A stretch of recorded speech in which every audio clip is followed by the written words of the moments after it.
You're listening to the Baumbastic Podcast with Andrew Ellis on Inside Arkansas.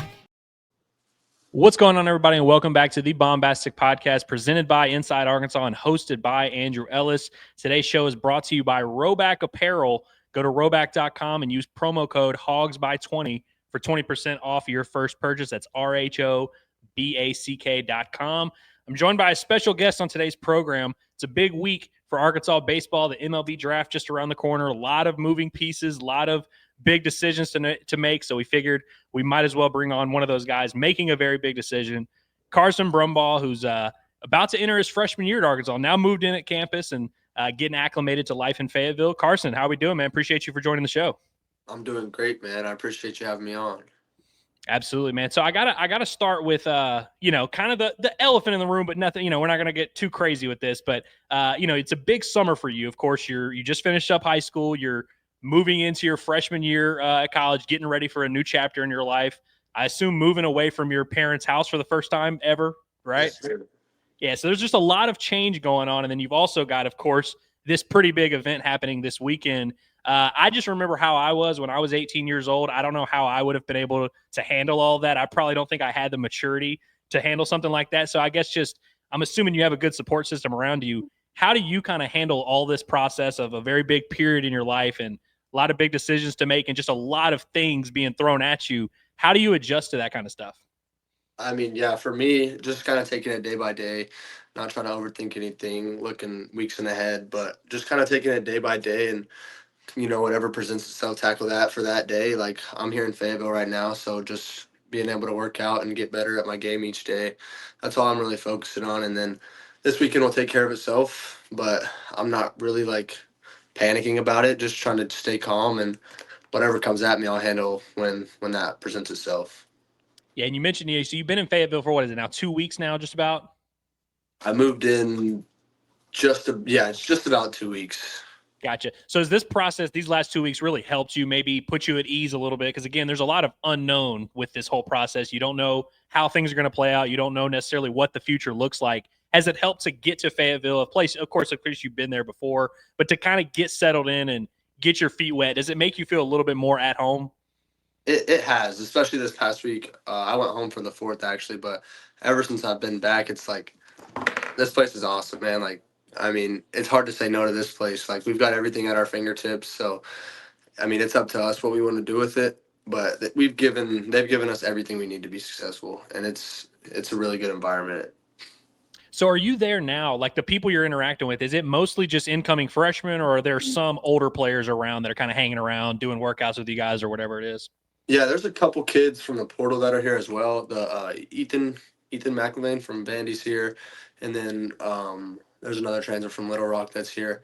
But there's 8 of us freshmen, I think, moved in, and then a couple that live around the area that work out with us. But other than the injury guys who are here rehabbing for the summer, mostly everyone's out playing ball or getting ready for the draft. Gotcha. And so you're from Edmond, Oklahoma, which is same hometown as Parker Coyle. I believe you're also familiar with the Wiggins boys. So who all on the team did you kind of have a prior relationship with? I imagine you've talked to a lot of these guys, but who did you really, really know among the players that are already in the program? Did some of those conversations kind of help you out?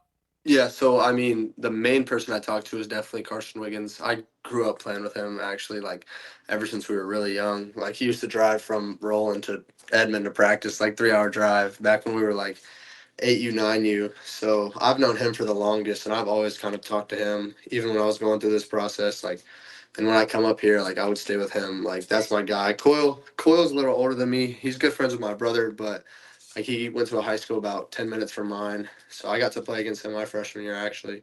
So I know Coyle. I know I can always talk to him, and then just kind of interacting with the older guys that have been here and starting to meet some of them.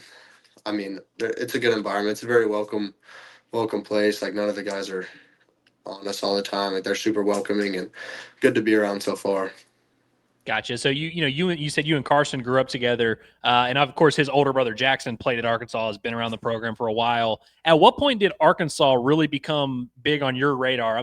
3 hours away, I imagine you were aware a little bit, but at what point in your development or in your life did you start really starting to picture yourself playing at Arkansas and realize that might be a big part of your future? So yeah, actually Arkansas was my first ever offer during my freshman summer. And I came up here for like a camp back when you couldn't come for visits. So I came to a camp just to be able to like talk to the coaches and see the campus. And I mean, I loved it, like immediately loved it. But my parents, like I was honestly immature at that point and like kind of wanted to commit right away. And my parents kind of were like, hey, like let's wait until you get some more and take some visits and let's make sure this is where you want to be. And actually, I ended up waiting. So then my junior fall, I was taking all my visits, and I actually was committed to Tennessee for a year. I committed to Tennessee after all my visits, was committed there for a year, and then November of this year rolled around, and I was kind of thinking like, I mean, maybe if I do go to school, I kind of want to be closer to home. Like Tennessee might be a little stretch for my family, just being able to get to games and stuff like that. So I opened it back up, and Arkansas was obviously one of the top schools on my radar. And I mean, just being able to come up here in the fall for like a day game, even just to hang out for like the fall series and be around the coaches, be around the players, it was a pretty easy decision. Gotcha. It seems like that's kind of a common theme. Like half the roster, I feel like, has either knew someone that was in the program. Like I know Ryder Helfrich and Gabe Gackle helped each other get to Arkansas. I think it was Gabe was initially committed to UCLA and then decommitted and took some visits. And Ryder was like, "Dude, you have to come to Arkansas." I'm assuming there was a little bit of that. I mean, you don't have to. I don't know what that process was like, but did some of those relationships that you had with some of those Hogs that were already in the program, or at least were already planning to go there, like I'm sure you had Carson texting you like, "Hey, this is Yeah, probably where you need to go." Like, did that help make that decision a little bit easier? I mean, yeah, it just felt like I felt comfortable coming here. Like he's in my ear the whole time. The coaches were on me. Like I felt very wanted here, and that made my decision a lot easier. And yeah, Wiggy was in my ear all the time, so I got to hear from him every day. Gotcha. Before we move on from Carson Wiggins, obviously he's going to have a lot of work ahead of him this summer. Just how much have you talked to him since he had his injury, and just words of encouragement do you offer to him? Like what's he been like throughout this process? Yeah, I mean that the timing of his injury just sucked this year. Honestly, didn't get to go to the postseason, and then probably not going to be back until maybe a little bit before the postseason of next year. Which like that sucks, man. Like especially for him being a 2-year guy because he's going to be eligible after his second year. I mean, it's that kid's insane though. So we'll see. He might not have to throw another pitch to make a couple $1 million. Yeah, certainly nice. So you mentioned you felt very wanted by Arkansas. So with your staff, was it Nate that was kind of the main guy recruiting you, or was DVH kind of involved in that as well? Yeah, I mean, it was kind of like a all around, like every coach was kind of texting me, and then I came up here in the fall just during the day, and like we had a meeting, like every single coach in there was talking to me, and it was like a couple hours, and that kind of was like, okay, it's not just one coach recruiting me, like it's kind of them as a staff, like, and that was kind of important for me because I obviously two-way, so I didn't just want the pitching coach to be talking to me. I didn't just want the hitting coach to be talking to me. So just having everyone and including DVH like checking in, it made my decision pretty easy.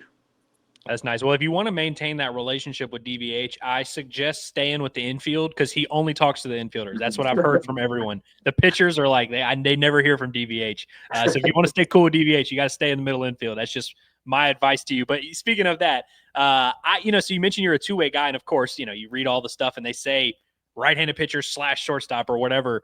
Is the door still open on you playing both at Arkansas or in your future? Is it still kind of is that something you're still thinking about? If those conversations already started of what your role is gonna be?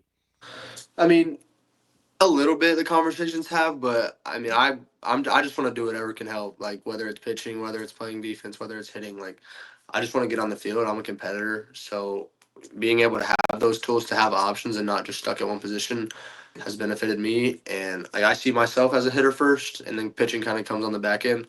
But I mean, I'll do whatever it takes to get on the field. So whether it's on the mound or in the box, I don't really care. Gotcha.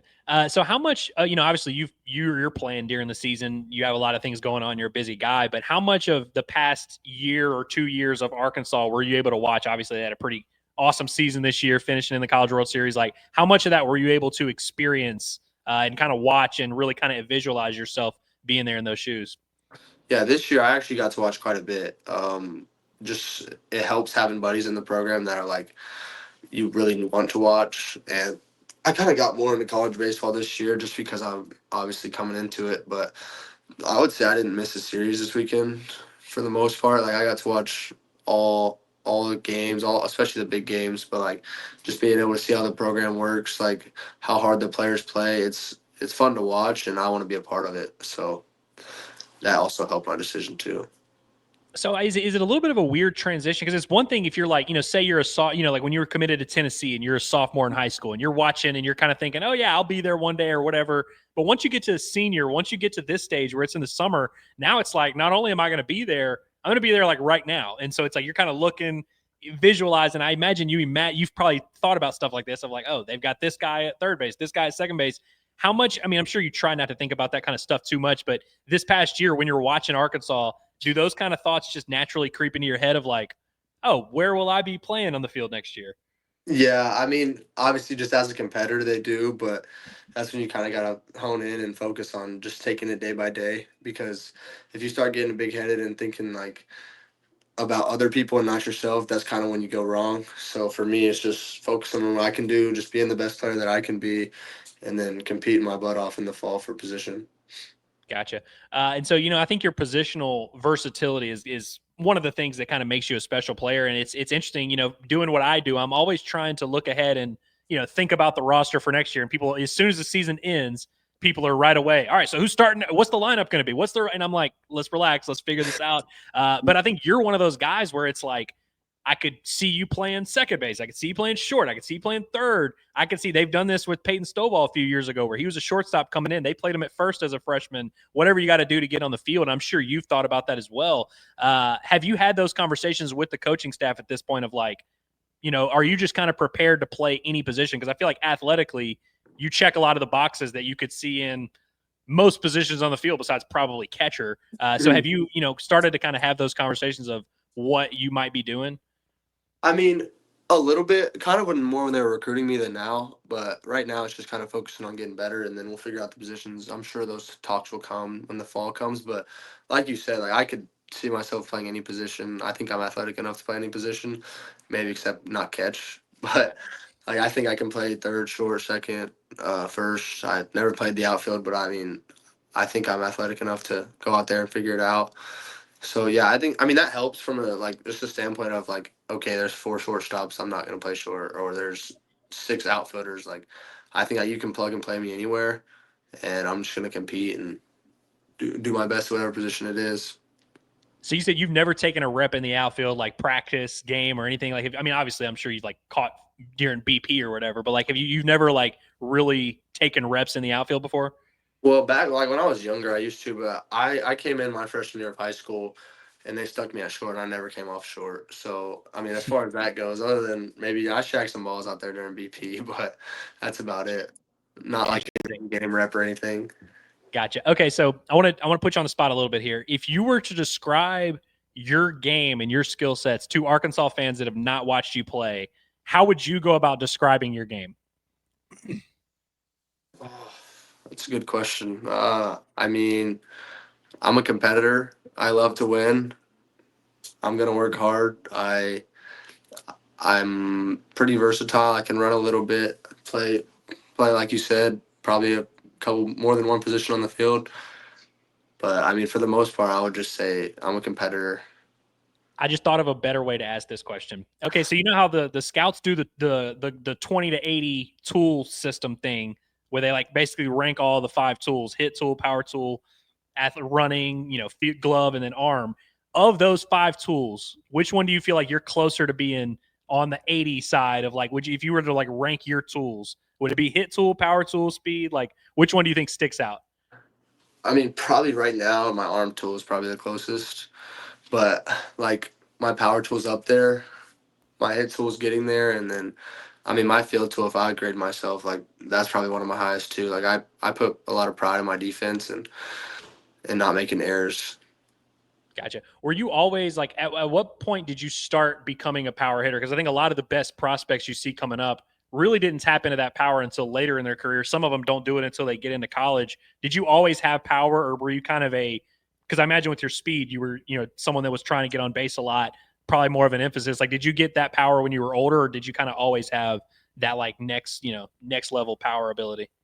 I mean, I kind of was a smaller kid growing up, so I didn't really get to tap into that power until my 8th grade, like middle school baseball season, is when I came out and like, yeah, we were playing on small fields, but I started to like elevate the ball, and I ended up hitting like 12 homers that year. And then like going into high school, I kind of lost that feel again, like playing older kids. That kind of got to me a little bit for some reason, but. And then, like, honestly, I didn't tap into like my homer power until like this year. Like, I've always hit the ball in the gaps, but this year I kind of started to learn how to elevate the ball a little bit more and backspin some balls over the fence, which is obviously a big role of what they do here. So, You're going to hear that backspin word a lot at Arkansas. Absolutely. So interesting, obviously you've probably played against some high level competition, whether it's at showcases, and I don't know who y'all were playing out in Oklahoma or whatever. I'm sure you've had some ABs against some like legitimate prospects that are going to play at the next level. Now you're coming to college, or your next game will be at the pro level, where you're pretty much only going to be facing 92 plus for the rest of your career. What do you feel like as a hitter preparing to go through a process like that? How much do you kind of have to change the way you approach things, or how much do you think about stuff like that? Or is it just kind of, hey, keep it all the same and just kind of adjust where you get to? Like, have you already thought about that of like, I'm not going to have any more easy ABs where there's some, lefty throwing 74 on the mound. Like, it's dudes only from here on out. yeah, I mean, for me, it's honestly more mentally than physically. Just taking every pitch with 100% like focus. Like sometimes in high school you kind of get guys where you lose focus, where it's like a really bad team, where you kind of just go up there and expect yourself to get a hit. But like here, like you can't take a pitch off. Like every pitch means more than the last one. Every pitch means more than the one that's coming up. Like you got to hone in on every single pitch and just be completely focused for that pitch, one pitch at a time. Gotcha. Are you a super outdoorsy guy? Because there's a lot of guys on the team that are very, we got half the team now has fishing YouTubes and fishing Instagrams. Are you going to fit right in with those kind of guys? I mean, I'm gonna have to, since that's kind of what they do. That's kind of how they bond. At least last year, but like I enjoy fishing. I wouldn't call myself like a big fishing outdoors guy, but like I'd probably rather sit inside and play video games than go fish. But I mean, that could change this year. They've already took us out to the Lake Norm out there and right. So just kind of maybe learning some more about fishing from these guys, and then I like to golf too. So I guess that kind of counts. Golf brings baseball players together like nothing else, man. It's awesome. But yeah, it is. I think Charles Davalon was kind of the guy this year that was not the country boy. He's from Montreal, so it's like he's used to big city and all that. He was not, there's pictures of him holding a fish, and he looks like not comfortable doing it. But yeah, it is interesting. And you've mentioned a couple times the bond that the program has, and how all those guys, you can really tell how close everyone is. And I think you could really see that with last year's team. As a freshman, possibly coming into something like that, does that kind of like, obviously it seems cool to be a part of, but is there a little bit of like a period where you're like, you kind of have to like get in the circle, like they don't know you yet. So it's like you kind of have to start fresh and you have to kind of build that bond. Like, is there any kind of nerves going into a situation like that? I mean, yeah, you like that. I feel like for me, like chemistry in baseball is huge. Like you could see, I feel like this last team from this year's run, like they were super close knit, like you said, and it reflects on the field. Like guys aren't just playing for themselves; they're playing for each other. Like they really want each other to succeed, and that's kind of why, like this place was also at the top of my radar. Like you actually see the passion. Like the guys want their guys to play good, no matter if they're the position in front of them, no matter if like they don't like the guys. Like they're all rooting for each other, and I feel like that's something really special. And then, like you said, like you just as a freshman, especially, just come in here with your head down and work hard. Like you gotta, I would say you gotta earn their respect. Like they shouldn't just give it to you when you get here. So just come in here, work hard, earn their respect, and then I mean they'll welcome us in with open arms. Gotcha. So now you went to the MLB Draft Combine, right? Was that a Yes, couple sir. weeks ago, I believe? How Yes, was sir. that experience? Was that kind of, I mean, obviously, there's a lot of guys that go there, and I guess it was during the College World Series, so like there was a lot of college players that weren't there. But what was that experience like going to the MLB Draft Combine? Had to be a pretty neat little thing, huh? Yeah, it was sick, honestly. I mean, especially for me, just getting out of high school and going to this event where like these guys that I've been watching all year on TV are just kind of there and like super nice, good to talk to, and then obviously like all the big leaguers that help work with the MLB Network were there. Get to talk to them, just pick their brains. That's kind of what it was all about for me. Just kind of going and being able to like pick guys' brains and see how they train, see how they work, and kind of just seeing where their mindset is going into this stuff and just kind of adding bits and pieces onto my game and how I play and just trying to make myself better. You mentioned getting that advice from other people who have been through the same process. And of course, a lot of people that are now now at Arkansas with you have also gone through that same process. And you probably got some freshmen on the team who are going through the same exact thing. How big is that to be able to kind of lean on some guys who have, again, been through this before, know exactly how you feel, know exactly what types of thoughts are going through your mind? Like, how big is that during a time period like this where, again, like there's just so much up in the air and you kind of have to take it one day at a time? Yeah, I mean, it's definitely nice surrounding yourself with guys who have the same goals as you, have the same aspirations as you, like work hard. Like it's been easy. Like these guys here, we all love to work. Like it's never like hard to find someone to go hit with. It's never hard to find someone to go throw with. Like we all have the same goal in mind personally and like as a team. Like we all want to be big leaguers. We all want to win a College World Series. So, I mean, that's definitely made it easy just being around people who love to work like I do and have the same dreams and goals as me. Gotcha. So what's this weekend going to look like for you as the MLB draft's going down? Like, do you just get with your family and just sit around and wait for the phone to ring, or are you having like some type of celebration, or what's it going to look like this weekend for you? Yeah, I'm not sure yet if I'm gonna go back home or stay up here. We're not having like a big old get together, but I mean, we'll probably just be with my family, just have our phones on and just kind of watch it and take it in and enjoy it as much as I can. Gotcha. Before I let you get out of here, what's been like your favorite spot since moving to Fayetteville? Like, because of course it's a new place, and I know you've been here before, but new place, you're kind of getting used to living here, knowing the spots to go to. What's been like the go-to spot for you, whether it's dinner, whether it's anything? Like, what's been your go-to spot that you're like, all right, I know I can count on this?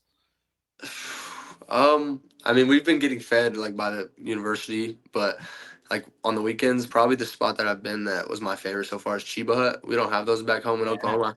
I know it's a chain, but that's probably what I would say so far. Interesting. I like that. Well, Fayetteville's a great place, man. You can't experience Fayetteville in one summer. I feel like it's the kind of place you might need to stick around for a few years if you get my drift. I'm just messing with you, man. But Carson, man, I really appreciate you taking some time to do this, man. Hope I didn't take too much of your time. I know you're a busy man. You got a lot of stuff going on this week. So best of luck with all that, man. And we look forward to seeing your next step, wherever that may be. And wishing you the best of luck, man. So really appreciate you taking some time to do this. I appreciate that. Thanks for having me. Absolutely, man. Well, I hope everybody enjoyed this edition of the Baumbastic Podcast. We'll have more coverage of all things Razorbacks all week leading up to a very important MLB draft. So, woo pig. Have a great day, everyone.